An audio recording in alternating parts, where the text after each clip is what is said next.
예, 우린 천국을 소망하며 살아가고 있습니다. 천국이 좋은 곳이라는 것은 하나님을 믿는 사람이든 예수님을 믿지 않는 사람이든 누구나 다 알고 있는 일입니다. 우리가 천국을 소망하는 만큼이나 이스라엘 백성들은 가나안 땅에 들어가기를 소망하고 있었습니다. 왜냐하면 그 가나안 땅이 약속의 땅이요 또 너무나 좋은 땅이라는 것을 하나님께 들었기 때문입니다. 그리고 이 이스라엘 백성들은 그 약속의 땅인 가나안에 들어가서 실제로 살게 되었습니다. 그런데 그렇게 바라던 약속의 땅, 그리고 샬롬의 땅, 평안과 기쁨이 넘쳐야 할 그 땅에 들어갔는데 문제는 그들에게 평안과 기쁨이 넘치기보다는 괴로움과 슬픔이 가득했다라는 것입니다. 우리 15절 말씀을 우리 함께 공독하시겠습니다. 시작. 그들이 어디로 가든지 여호와의 손이 그들에게 재앙을 내리시니 곧 여호와께서 말씀하신 것과 같고 여호와께서 그들에게 맹세하신 것과 같아서 그들의 괴로움이 심하였더라. 아멘. 분명히 하나님께서 약속하신 이 땅은 샬롬의 땅입니다. 평강의 땅이어야 합니다. 그런데 그곳은 괴로움이 심한 땅이 되었다라고 말씀을 하고 계십니다. 왜냐하면 이들이 어디로 가든지 하나님께서 그들에게 재앙을 내리셨기 때문입니다. 지금 애굽의 땅에서 살던 이 이스라엘 백성들을 이끌어내신 분이 바로 하나님이시죠. 그 하나님께서 그의 택한 백성들이 어디로 가든지 승리하게 하시고 또 복을 주시고 평안을 주셔야 되는 것이 당연한 일일 것입니다. 그런데 오히려 그의 백성들에게 재앙을 주신다라는 것, 도대체 이것이 어떻게 된 일입니까? 왜 하나님께서는 자신의 백성들에게, 특별히 자신이 선택한 백성들에게 축복이 아니라 재앙을 주시는 것이겠습니까? 우리가 오늘 말씀을 통하여서 이 샬롬의 땅에서 괴로움으로 사는 것이 아니라 정말 참된 기쁨과 평강을 누리시는 그러한 성도님들이 되시기를 주님의 이름으로 축복합니다. 이 이스라엘 백성들이요 가나안 땅에서 살 때 처음부터 불행했던 것은 아닙니다. 그들은 처음에 가나안에 들어가서는 승승장구하며 행복한 삶을 살았습니다. 하지만 얼마 지나지 않아 그들에게 재앙이 내리고 말았습니다. 바로 이 둘을 구분짓는 가장 큰 사건은 여호수아의 죽음이었습니다. 6절과 7절의 말씀은 여호수아가 살아있을 때에 이스라엘의 모습에 대해서 말씀을 전해주고 있습니다. 우리 함께 6절 7절 말씀을 읽어보겠습니다. 시작. 그들이 어디로 가든지 여호와의 손이 그들에게 재앙하고 께서 네, 제가 잘못 적었네요. 우리 성경책을 보고 6절까지 7절을 다시 한번 읽어보겠습니다. 성경책을 보시고요. 함께 읽겠습니다. 시작. 전에 여호수아가 백성을 보내매 이스라엘 자손이 각기 그들의 기업으로 가서 땅을 차지하였고 백성이 여호수아가 사는 날 동안과 여호수아 뒤에 생존한 장로들 곧 여호와께서 이스라엘을 위하여 행하신 모든 큰 일을 본 자들이 사는 날 동안에 여호와를 섬겼더라. 아멘.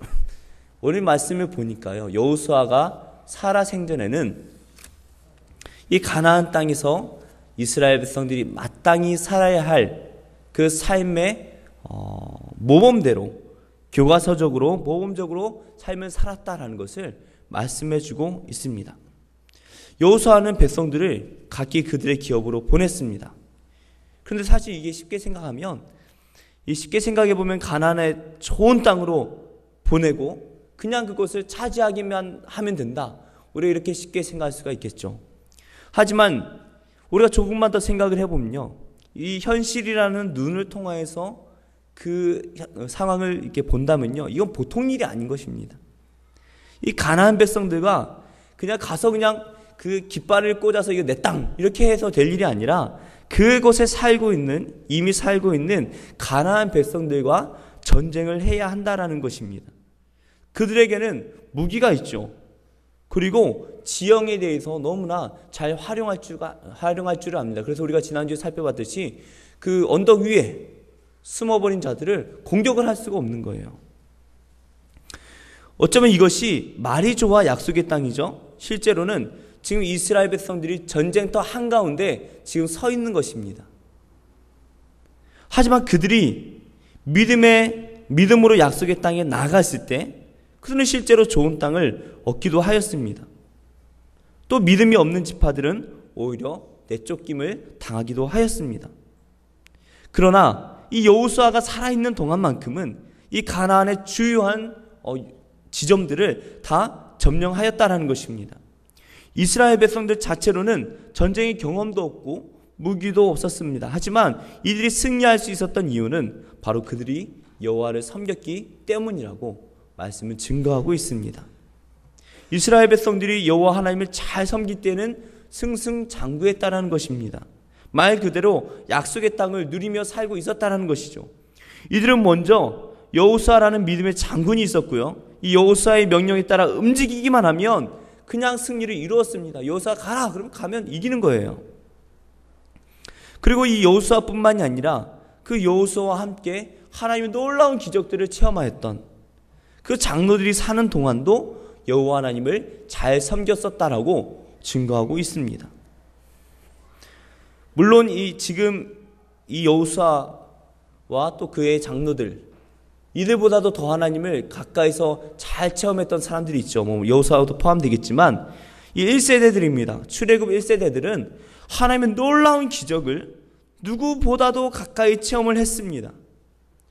홍해가 갈라지는 것을 체험했고요. 또 그 이전에 애굽에서 10가지 재앙을 자신들의 눈으로 체험을 하고 몸으로 경험을 한 사람들입니다. 하지만 그들은 애굽에서 짓던 그 죄의 습관을 버리지 못하여서 이 갈렙과 여호수아를 제외한 모든 사람들이 광야에서 다 죽었다라는 것이죠. 하지만 이 1세대들과 함께 그 하나님의 놀라운 역사를 경험했던 이 2세대들 그들 또한 이 하나님의 놀라운 역사를 잊을 수가 없었다라는 것입니다. 그들의 삶 전체에서 기적을 체험했었죠. 살펴보면요. 만나와 매출하기 매일매일 체험하는 거 아니겠습니까? 그죠? 구름 기둥과 불기둥. 세상 어디에서 구름 기둥과 불기둥이라는 말이 어디에 나옵니까? 그런 말조차도 나오지 않습니다. 그들이 살아 생전 동안 먹을 것 걱정 없었고요. 물도 바위에서 막 쏟아 나오는 그런 물을 마신 사람들입니다. 그들이 이 광야에서 40년 동안 살면서 옷과 신발이 해지지 않았다라고 말을 하고 있고요. 전쟁에 나가면요, 놀라운 기적을 통하여서 전쟁에 승리하는 것들을 몸소 체험했다라는 것이죠. 그저 성벽을 돌기만 했을 뿐입니다. 그저 성벽을 돌기만 했을 뿐인데 성전이 와르르 무너져 버립니다. 이 여호수아가 태양아 멈춰라 그랬더니 태양이 멈추는 거예요. 물론 뒤에서 잘 들리지 않는 사람들은 무슨 일인지 몰랐겠지만 이상하게 하루 종일 싸워도 태양이 멈춰져 있는 그런 놀라운 경험을 했다라는 것입니다. 나중에 이야기 들었겠죠. 여호수아가 그렇게 말을 했더니 태양이 멈추었다. 이 놀라운 경험들은 이들에게 큰 믿음을 주었습니다. 그리고 하나님을 섬기는 이 믿음의 기초가 되었다라는 것이죠. 그런데 이러한 하나님을 경험하는 일이 그렇게 중요했다면 그 이스라엘 백성들은 경험을 했는데요. 그것이 그렇게 중요했다면 과연 우리는 이러한 경험이 없이 어떻게 신앙생활을 할 수 있냐라는 것입니다.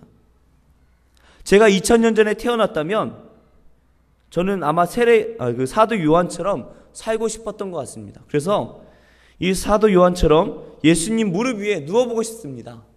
예수님 하면서 이렇게 무릎 위에 이렇게 누워가지고 귀 파주세요. 그러면 귀도 파주고 흰머리도 좀 뽑아달라고 하고 그럴 것 같아요. 너무나 좋습니다. 저는 그런 게 너무 좋아요. 하지만 저는 그렇게 할 수가 없습니다. 왜 그렇습니까? 지금 예수님이 우리 옆에 안 계시기 때문이에요. 만약 예수님께서 이 자리에 앉아 계시다면 예배 끝나고 제가 다리라도 붙들고 예수님 귀 파주세요 그럴 텐데 못합니다. 안 계시기 때문이에요. 지금 예수님은 하나님 보좌 우편에 계십니다. 그렇다면 우리는 어떻게 그 하나님을 경험할 수가 있겠습니까? 요한복음 14장 8절 말씀에 빌립이 이렇게 말합니다. 함께 봉독하겠습니다. 시작. 빌립이 이르되 주여 아버지를 우리에게 보여주옵소서. 그리하면 족하겠나이다. 빌립이 예수님께 나와서요, 갑자기 아버지 하나님을 보여달라고 말을 합니다. 아버지를 보여주시옵소서. 저도 이런 기도를 많이 했던 것 같습니다. 중학교 때 믿음이 잘하지 못했을 때는 하나님을 저에게 한 번이라도 보여주시면 저 하나님 잘 믿을 것 같습니다. 보여주십시오. 이렇게 불 꺼놓고 기도하는데 보여주셨을까요? 네, 안 보여주셨어요. 네. 안 보여주세요. 이 빌립의 요청에 예수님께서는 이 14장 9절에서 이렇게 말씀을 하십니다. 우리 함께 봉독해 보겠습니다. 시작. 예수께서 이르시되 빌립아, 내가 이렇게 오래 너희와 함께 있으되 네가 나를 알지 못하느냐? 나를 본 자는 아버지를 보았거늘 어찌하여 아버지를 보이라 하느냐? 아멘. 예수님의 말씀은요, 이 예수님을 보면 아버지를 볼 수 있다라는 것입니다. 예수님을 보면 우리 하나님 아버지를 볼 수 있다. 이것도 참 놀라운 일입니다. 그런데 참 안타까운 것은 우리는 이 아버지는커녕 이 예수님도 볼 수가 없다라는 것이죠.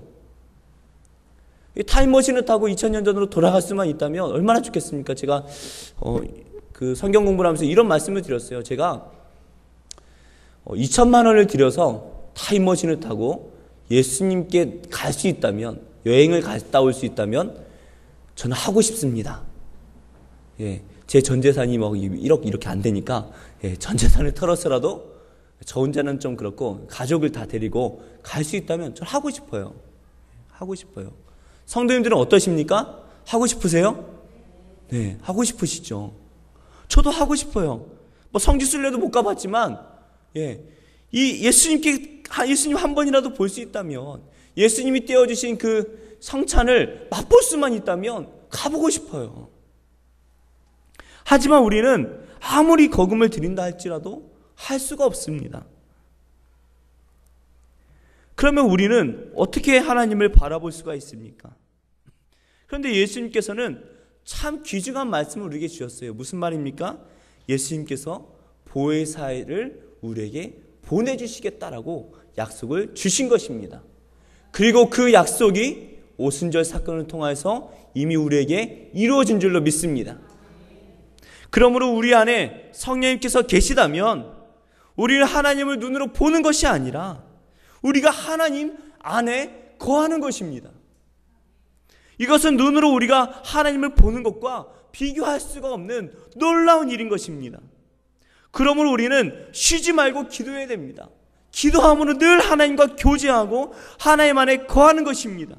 그렇게 함으로 늘 성령 가운데 거하도록 우리는 힘써야 하는 것입니다. 이게 놀라운 일인 것이에요. 그저 하나님을 바라보고 눈으로 한번 보고 그 여행 가서 그냥 예수님 주시는 그 떡을 한번 먹고 오는 그 정도로 끝나는 것이 아니라 우리 안에 하나님께서 내주하신다는 거예요. 그러한 경험이 매일매일 충만하시기를 축복합니다. 이것을 경험한 사람들은 부인할 수가 없어요. 어떻게 하나님을 부인할 수가 있습니까? 내 안에 하나님이 계신 것을 내가 너무나 잘 알고 있는데, 이건 믿고 자시고 할 일이 아니라 내가 너무나 잘 알고 있는 거예요. 이렇게 하나님을 늘 마음에 두고 살았던 사람이 바로 이 여호수아입니다. 늘 기도하고 하나님을 만나고 하나님을 교제하고 싶어 했던 그 사람이 여호수아죠. 왜 그렇습니까? 하나님을 경험했기 때문입니다. 이 그 여호수아가 살아있을 적에는 문제가 없었습니다. 아무 문제가 없었어요. 이스라엘에 무슨 문제가 있었겠습니까? 그런데 이들이 죽으면서 이 여호수아와 그 하나님의 놀라운 경험을 했던 이 장로들이 죽으면서 이스라엘은 새로운 국면이 되고 맙니다. 8절 말씀에서 여호수아가 110세에 죽었다라고 나오는데요.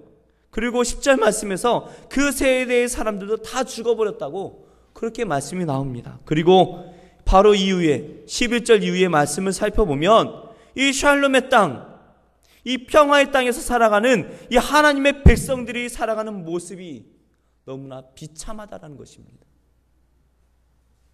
여호수아가 살아있는 동안에는 이 샬롬의 땅에서 말 그대로 평화를 누리고 살아가고 있었는데, 이 여호수아가 죽은 이후의 삶을 보면 하나님의 백성의 삶이라고 하기에는 이 샬롬의 땅에서 살고 있는 사람들이라고 하기에는 너무나 비참한 삶을 살고 있다라는 것입니다. 왜 이 약속의 땅에서, 그것도 하나님의 택함받은 자녀들의 삶이 재앙의 삶이 되어야 합니까? 왜 그 샬롬의 땅에서 이들은 괴로워하며 살아야 하는 것입니까? 그 이유는 10절 하반절 말씀에 잘 나와 있습니다. 10절 말씀을 함께 봉독하시겠습니다. 시작. 그 세대의 사람도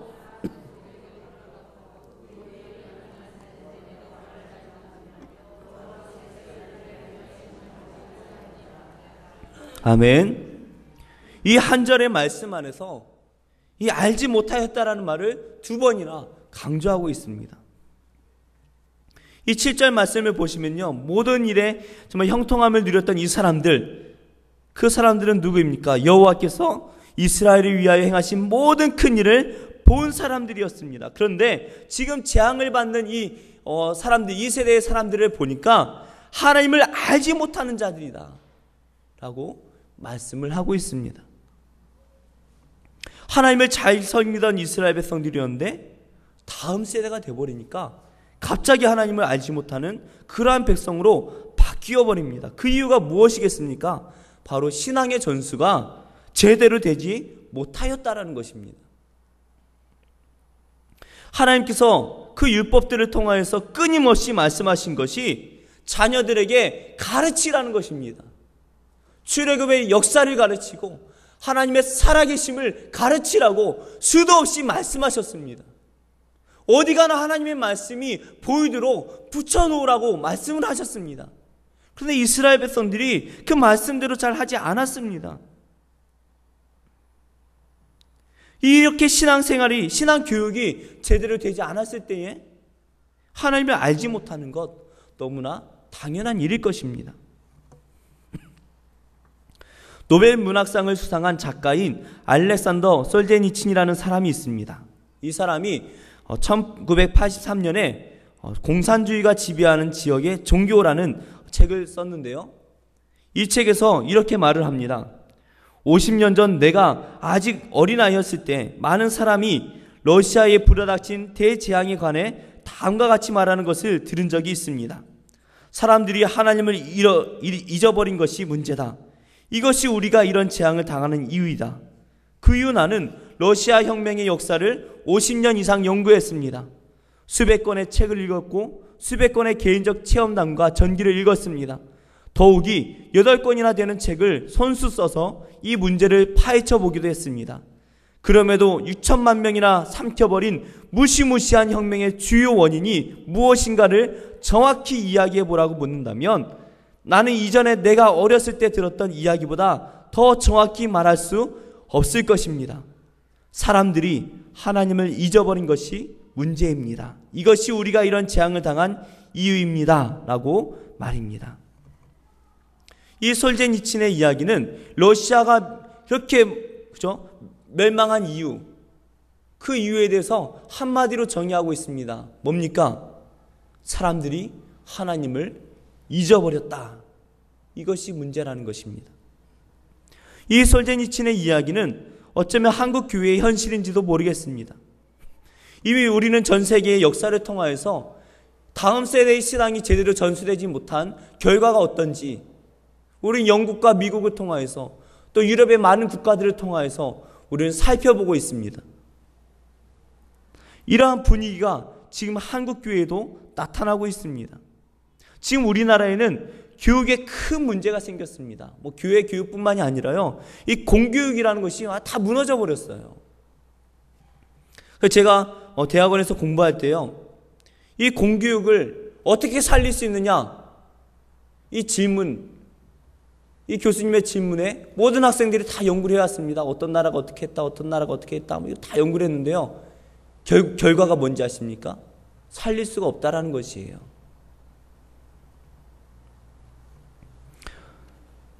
혁명이 일어나지 않고는 이 공교육이 다시 일어날 수가 없습니다. 왜 이러한 문제가 있습니까? 왜 공교육이 무너졌습니까? 부모들의 마음이 이 아이가 정말 도덕적으로 잘 크고 바른 사람이 되기를 바라는 마음이 없다라는 것이에요. 대부분의 부모들이 아이들을 가르치는 가장 중요한 이 부모들이 관심 있는 것은 그저 좋은 대학 가고 그저 좋은 직장을 얻고 그저 잘 먹고 잘 사는 데만 관심이 있다라는 것이에요. 그렇게 아이들을 가르치다 보니 이 아이들이 학교 가서 뭘 배우겠습니까? 공교육이 무너져 버리는 것이죠. 그러한 가치관을 가지고 있는 부모라면 아마도 자녀들에게 좋은 신앙교육을 시킬 리가 전혀 없을 것입니다. 많은 분들이 현실이라고 말합니다. 목사님, 제가 이런 얘기를 가지고 지난번 교회에서 그 교회 성도님들과 이야기를 한 적이 있어요. 세미나를 했는데요. 이런 이야기를 했습니다. 우리 부모님들이 신앙교육 잘 시켜야 됩니다. 동과 뭐 이런 것만 가르치면 안 됩니다. 말했더니 부모님들이 이렇게 말씀하세요. 목사님, 자식 낳고 키워보세요. 현실이라는 것이 그렇게 되지 않습니다. 그렇게 말을 해요. 하지만 하나님께서 말씀을 통해서 끊임없이 우리에게 하시는 말씀이 신앙교육을 제대로 시키라는 말입니다. 이것만큼 중요한 일이 없다라는 것이에요. 이것은 내 자식이, 내 자녀가 잘 되는 것으로 그치는 것이 아니라 우리 가족이 구원받는 일과 밀접한 연관이 있다라는 것입니다. 이것이 무너져 버리면 그 가정에 소망이 없습니다. 이것이 무너져 버리면 그 교회에 소망이 없습니다. 이것이 무너져 버리면 그 나라는 소망이 없는 것입니다. 적어도 우리 아현교회, 이 교회는 이 소망이 다시 살아나기를 축복합니다. 우리 부모님들의 관심 자체가 이 세상의 현실에만 관심이 있다 보니 우리 아이들에게 제대로 된 신앙을 가르칠 수가 없다는 것이죠. 지금 세계를 움직이는 이 유태인들, 그죠? 어려서부터 신앙생활을 얼마나 철저하게 시키는지 모릅니다. 물론 뭐 제대로 안 하는 유태인들도 많지만 많은 가정들이요. 이 말을 시작하면서부터 그들은 신앙교육을 시키기 시작합니다. 학교에서뿐만이 아니라 가정에서 철저하게 신앙교육을 시킵니다.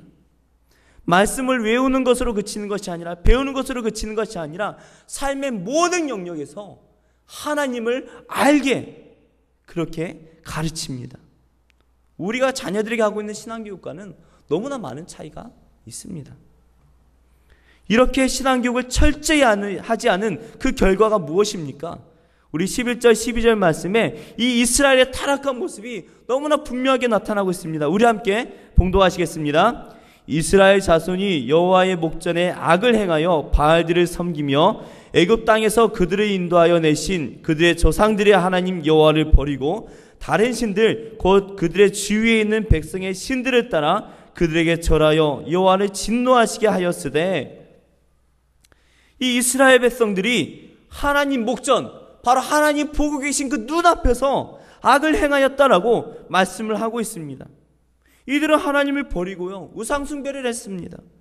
그런데 우리가 생각해야 할 것은 이스라엘이 하나님을 버렸지만 그들은 여전히 하나님을 섬기는 종교 행위는 계속하고 있었다라는 것이에요. 하나님은 전혀 생각하지 않고 완전 깜깜하게 잊어버리고 그냥 바알과 아세라만 섬겼던 것이 아니라는 거예요. 성전도 나가서 제사도 적당히 드리고 또 바알과 아세라한테 가서 그죠? 때때로 가서 그들에게 또 제사를 드렸다는 것입니다.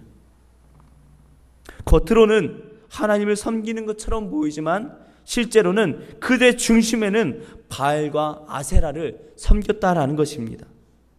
몇 번 제가 말씀드리고 목사님께서도 말씀하셨지만 이들이 바알과 아세라를 섬긴 이유가 무엇입니까? 이들이 가나안 땅에 들어가서 농사를 지으려고 보니 배운 게 없잖아요. 1세대들은 다 죽어버렸고 그들도 농사를 지어본 적은 없는 것 같고요. 2세대들, 광야에서 태어나거나 미성년자였던 이 2세대들, 그들이 광야에서 배운 게 뭐가 있겠습니까? 가나안 땅에 들어갔더니 농사 지을 줄도 모르고 어떻게 될지 모르는 거예요. 그러니 그 가나안 원주민들에게 농사 짓는 법을 알려다오. 이 땅은 애굽 땅과 달라서 비가 이른 비와 늦은 비가 두 번씩 꼬박꼬박 와야 되는데 그러려면 어떻게 됩니까? 바알과 아세라가 비를 내려줘야 된다는 거예요. 현실이 어쩔 수 없습니다. 그런 변명을 할 수 있습니다. 하지만 그런 변명을 하는 그 이스라엘 백성들을 향해서 하나님께서 하시는 말씀이 너희가 나를 잊어버렸다라는 것이에요. 너희가 나를 버렸다라고 말씀을 하고 계십니다. 이렇게 하나님을 섬기는 것 같지만 세상을 섬기는 모습들, 그 모습들이 현대를 살아가는 우리에게도 그대로 나타날 수가 있습니다. 우리는 여전히 하나님을 믿는 종교 생활을 합니다. 많은 사람들이 교회에 나와서 예배를 드립니다. 하지만 세상에 나아갈 때에 세상에서 살아가는 모습이 다른 세상 사람들과 전혀 다를 바가 없다면 그 사람의 모습이 하나님 보실 때에 어떤 모습으로 비추어지겠습니까? 아마도 하나님 보실 때 지금 말씀에 나오는 이 이스라엘 백성들의 삶과 전혀 다를 바는 없을 것 같습니다.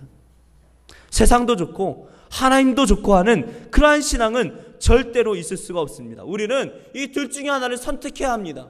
누구를 선택하시겠습니까? 누구를 우리의 주인으로 삼으시겠습니까? 돈입니까? 하나님이십니까?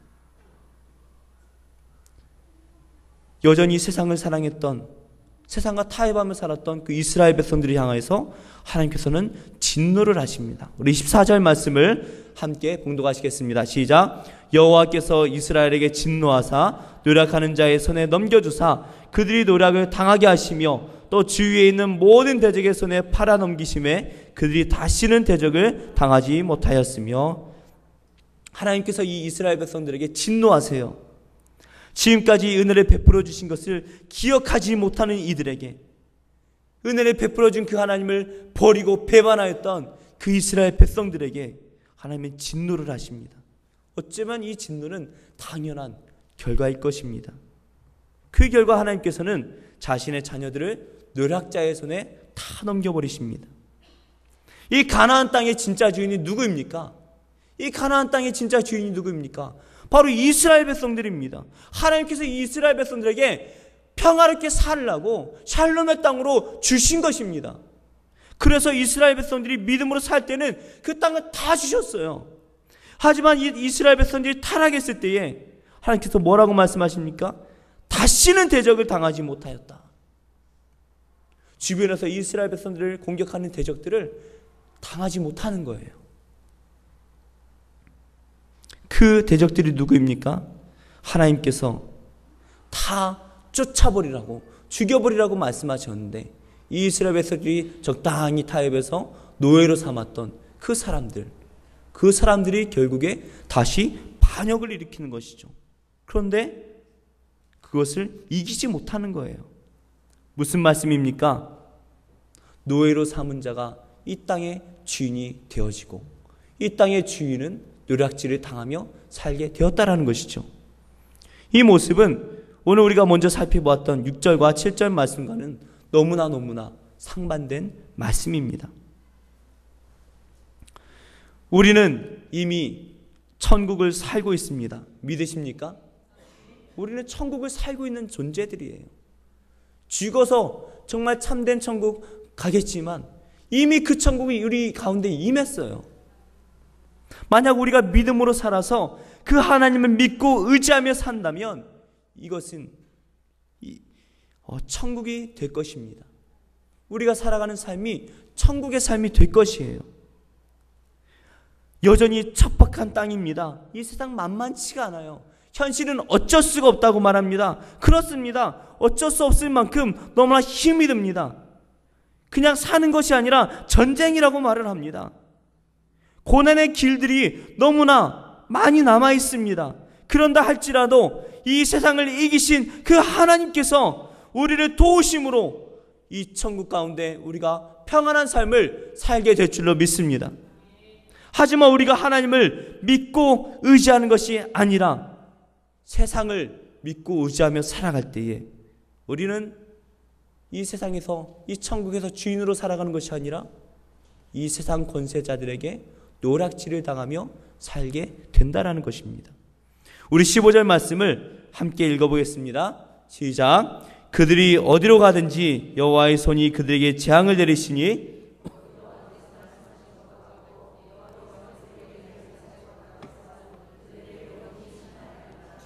아멘. 가나안 땅이 어떤 땅입니까? 젖과 꿀이 흐르는 땅입니다. 어딜 가든지 먹을 것이 차고 넘쳐나야 돼요. 어딜 가든지 구석구석이 샬롬의 땅, 평안의 땅이 되어야 합니다.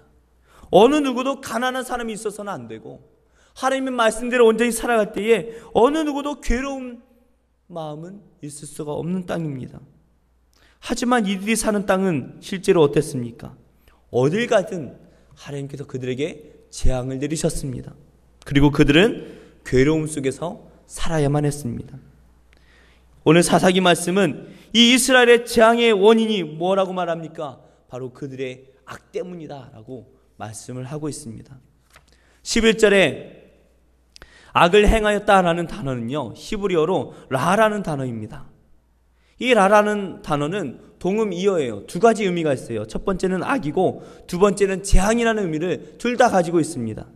그러니까 발음만 똑같고 다른 단어예요.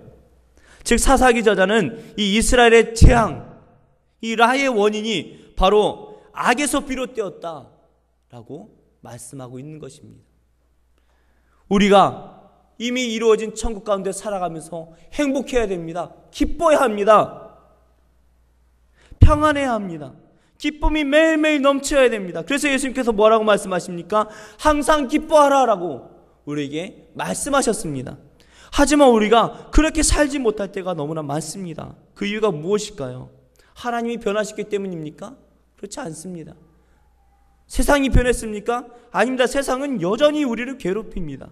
그러나 우리가 이 천국에서 행복을 누리지 못하는 이유는, 이 세상이 전쟁터와 같이 느껴지는 이유는 바로 우리의 믿음이 부족하기 때문입니다. 우리가 하나님을 믿음으로 이미 천국 백성이 되었음을 믿는다면 우리는 우리의 삶의 모든 부분을 하나님으로 가득가득 채워야 할 것입니다. 우리의 모든 삶이 시작부터 눈을 뜨는 순간부터 눈을 감는 때까지, 아니 자는 동안에도 우리가 하나님으로 우리 안에 충만히 채워질 때에 우리는 이 세상이 괴로운 세상이 아니라 천국이 될 줄로 믿습니다. 우리는 그래서 성령 충만한 그러한 삶을 살아야 할 것입니다. 우리가 하나님께 부름받은 것은 소극적인 복을 누리기 위함이 아닙니다. 그냥 내가 복받고 그냥 잘 먹고 잘 살다가 죽어버리는 건, 만약 그런 신앙생활을 하신다면 잘못된 생각이에요. 우리는 적극적으로 이 세상을 하나님의 나라로 개척하기 위해서 부름받은 존재들입니다. 하나님의 나라는 누구의 나라입니까? 우리의 나라예요. 우리의 나라. 우리가 유업으로 받을, 기업으로 받을 나라가 바로 하나님의 나라입니다. 남의 땅이 아니라는 거예요. 이스라엘 백성들 가운데 두 가지 마음이 있었습니다. 한 가지 마음은 적극적으로 그 땅을 개척해가지고 이 산지를 내게 주소서, 그렇게 땅을 기업으로 얻은 족속이 있는가 하면 그냥 이곳이 좋사옵나이다. 그러다가 여호수아한테 꾸지람을 듣고 억지로 나가서 조그만 땅 얻었다가 그것도 나중에 쫓겨나버린 그런 지파도 있었다라는 것이죠. 어떠한 삶을 살아가시겠습니까? 하나님께서는 어떤 삶을 기뻐하시겠습니까? 우리가 천국의 삶을 살아간다고 할 때에는 그냥 나에게 주어진 이 복을 조금 누리며, 소극적인 복을 누리며 살아가는 것이 아니라 이 하나님의 나라를 확장시키며 살아가야 되는 막중한 책임을 가지고 있다라는 것입니다. 그것을 어떻게 합니까? 우리의 힘으로 어떻게 합니까? 그렇게 말씀하지 마세요. 우리 하나님께서 우리의 힘이 되어 주실 것입니다. 우리가 나아갈 때에 그냥 우리가 발로 나아가서 밟기만 하면 우리 하나님께서 이루실 줄로 믿습니다. 그리고 그 땅이 누구의 기업이 되겠습니까? 우리의 기업이 되는 것입니다. 사랑하는 성도님들, 우리는 이미 천국 백성입니다. 행복하게 살아야 합니다. 예수님께서 항상 기뻐하라고 말씀하셨습니다. 하나님께서 우리에게 많은 유업을 준비하셨습니다. 우리가 해야 될 것이 무엇입니까? 나아가는 것입니다. 그 땅을 밟는 것입니다. 차지하면 되는 것입니다. 그러기 위해서 우리는 믿음의 삶을 살아야 합니다. 세상을 버려야 합니다. 애굽에서의 삶을 버리고 죄악된 그 이전의 삶을 버리고 하나님께로 나아갈 때에 우리 하나님께서 주신 것들을 누리게 될 줄로 믿습니다. 우리 함께 이 시간 기도하기를 원합니다. 기도하실 때에 하나님